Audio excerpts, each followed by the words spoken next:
Good morning and welcome back to the early stages of our year-long read through the New Testament. I hope that you're finding time to do that on your own, and then when we come together for these 3 or 4 minutes, we go through the Daily Bible Devotional. It's broken into 4 pieces, a recap of the chapter, some application concepts, 3 questions for thought, and then we always finish with a prayer. Let's jump right in to Matthew chapter 3. The last chapter of the Old Testament, Malachi 4, concludes by announcing that God will send, quote, Elijah the prophet before the coming of the great and terrible day of the Lord. Matthew has previously introduced this man as John the Baptist. He is Jesus' cousin, and he lays the foundation for the teachings of Jesus. His message includes vital kingdom elements: repentance of sins, baptism in water, the Holy Spirit, and the fire of judgment. Some who come to him want the ceremonial washing, but are unwilling to repent or accept the whole gospel message. John is laying the crucial groundwork for that complete gospel. Jesus, the greater one, would come after him.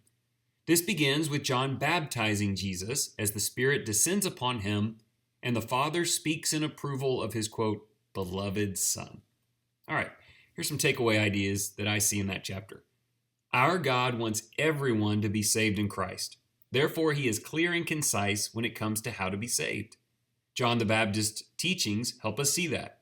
Forgiveness of sins was available to anyone who turned from sin with repentant hearts, was baptized in water, and devoted their life to obeying the will of God and his Spirit with a healthy fear of eternal fire. All of that can be stated in a simple and life-changing way. Follow Jesus. He came to do what was right and honor his Father.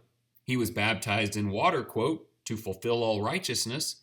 He then lived in the Spirit, full of grace and on a mission for God. And in him, so can we.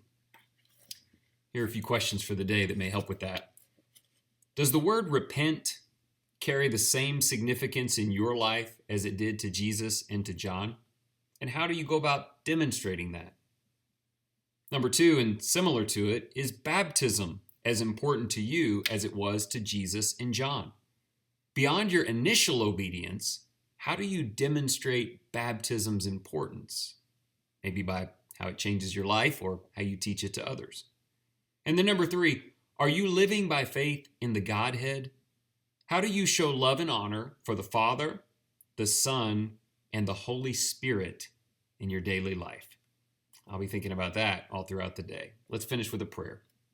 Wonderful Father, you are above us and greater than us in every possible way, and yet you have communicated your will to us simply and powerfully. Thank you for sending John the Baptist to pave the way for our Savior.